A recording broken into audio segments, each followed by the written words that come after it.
What we have today is something that hovers between the budget and the mid-range category, or what I'd call a budget gaming phone. This is the Nubia Neo 3 GT 5G. It was released in the second quarter of this year and remains very relevant among phones in its price range.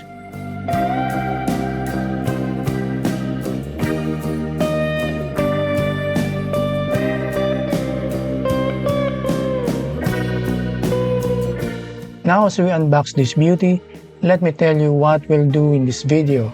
Instead of a typical unboxing and review that goes through every category like design, display, and performance, which you've probably seen plenty of since its launch, I'll focus on what makes this phone unique and why you might consider it. Just to be clear, this is not a sponsored video. A family member bought this phone as a gift, so this is an honest review.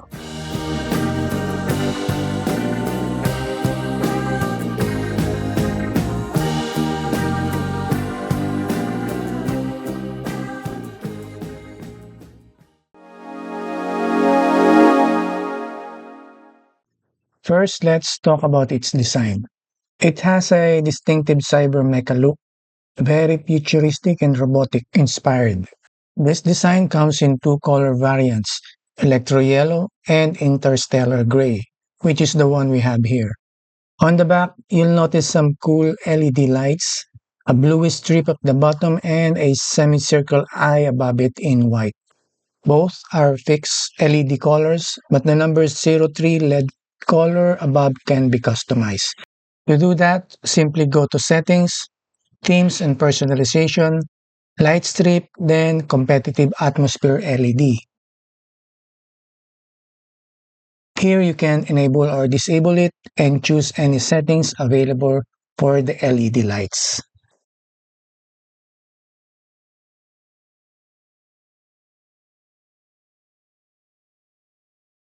On the sides, the left is clean with no buttons.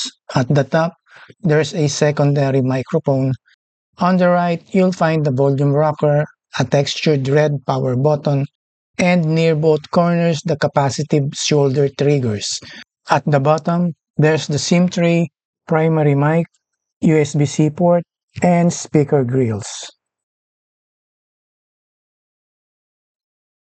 Under the hood, this device is powered by the Unisoc T9100 6nm 5G processor, an octa-core chip clocked up to 2.7 GHz, paired with a Mali G57 GPU, 12 GB of physical RAM, expandable with another 12 GB virtual RAM, and 256 GB of storage. Unfortunately, there's no micro SD slot for expandable storage. Now, what really makes this phone stand out are its gaming features. It has dual shoulder triggers that you can customize in-game for console-like experience. It also comes with AI Game Space 3.0, a dedicated gaming environment that lets you optimize system resources, customize trigger layouts, and monitor real-time game data. Plus, it's equipped with a large vapor chamber cooling system for effective thermal management, so you can play for hours without worrying about overheating or performance throttling. After about an hour of gameplay, here's the temperature reading.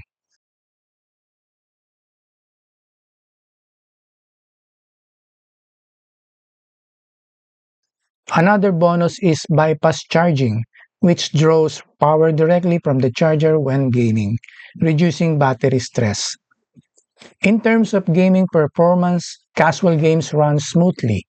For demanding games like Genshin Impact, you'll get a playable experience but limited to low graphic settings and around 30 FPS on average. For benchmarks, we ran Antutu and here's the score. Pretty decent for its price.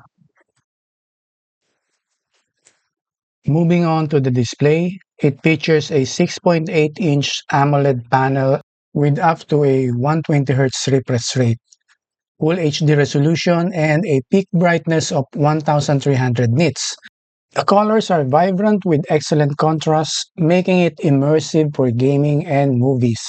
The only downside is its Widevine L3 certification, which limits streaming services like Netflix to SD quality.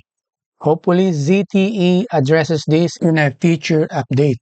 Still, an AMOLED display at this price is impressive.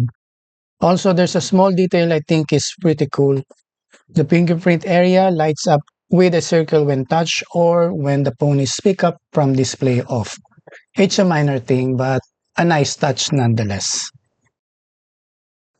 For audio, the Neo 3 GT has stereo speakers using a hybrid setup, the earpiece and bottom speaker, enhanced with DTS-X Ultra for virtual surround sound. Here's a sample for you to listen to.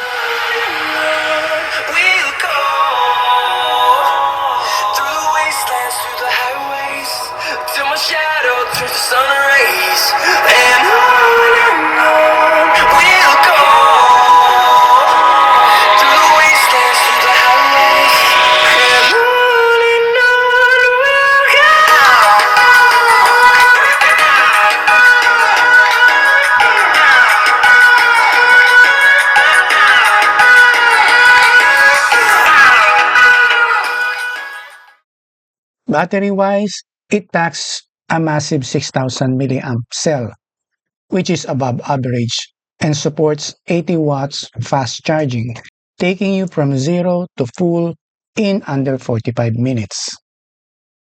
Software experience is handled by MyOS 15 based on Android 15, optimized for gaming. The interface is smooth with cool customizations and AI integration. The drawbacks? Some bloatware and a less consistent update policy compared to major brands, usually just 1 to 2 major updates. As for cameras, don't expect too much. It packs a 50 megapixel main sensor and a 2 megapixel depth sensor, while the front sports a 16 megapixel selfie camera. There's no ultra-wide or telephoto lens, so you're limited for landscapes or zoom shots. Daylight photos are decent with good detail and sharpness, but night shots are only possible if there's enough light. Selfies work fine for social media and video calls. Video recording supports up to 4K at 30 fps, but without electronic image stabilization, footage can be shaky. On the bright side, there are plenty of editing features to play around with. Here are some sample shots for you to check out.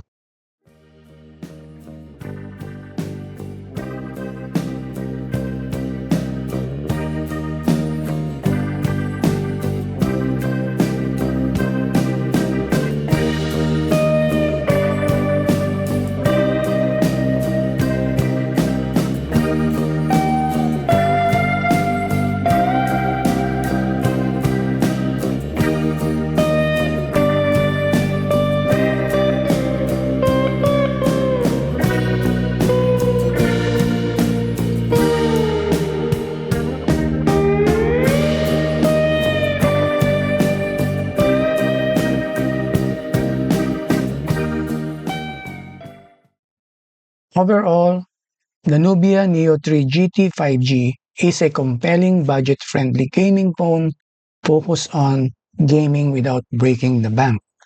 It's perfect for younger audiences who love gaming, flashy designs, and cool features, but less ideal for those who want clean aesthetics, strong camera performance, and long-term software support. Personally, I think it's a good phone for everyday use and casual gaming, despite drawbacks like Widevine L3 and the update policy. That's all for this video. If you like it and haven't subscribed yet, please do so. And don't forget to like and hit that bell icon for more tech updates. Thanks for watching and see you next time.